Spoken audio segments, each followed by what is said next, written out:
Jeudi 9 juin. Tous, les uns à l'égard des autres, soyez revêtus d'humilité. 1 Pierre 5, verset 5. Que dans l'humilité, l'un estime l'autre supérieur à lui-même. Philippiens 2, verset 3. Extrait d'une lettre. De tous nos ennemis, l'orgueil est celui qui meurt le plus lentement et le plus difficilement. Dieu hait l'orgueil avant tout parce qu'il donne à l'homme la place qui appartient à celui qui est exalté au-dessus de toutes choses.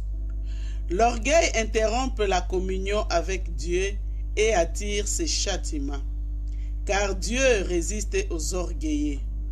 Jacques 4, verset 6. On ne peut donc faire un plus grand tort à son prochain qu'en le flattant et en nourrissant aussi son orgueil. Proverbe 29,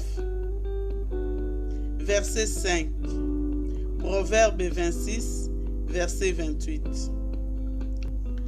Apprécions nos frères avec la modération qui convient. Souvenons-nous aussi que le jugement le plus sûr et le meilleur est celui que nous portons sur nous-mêmes quand nous estimons que les autres nous sont supérieurs. Je ne veux pas vous dire l'opinion que j'ai de moi-même, car en le faisant, je chercherai probablement d'un bout à l'autre ma propre gloire.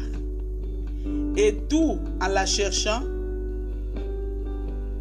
je paraîtrai humble, ce que je ne suis pas. Je devais plutôt vous dire ce que notre Maître pense de moi. Lui qui sonde le cœur et dit la vérité m'a souvent parlé dans les secrets de mon âme. Et je lui en rends grâce.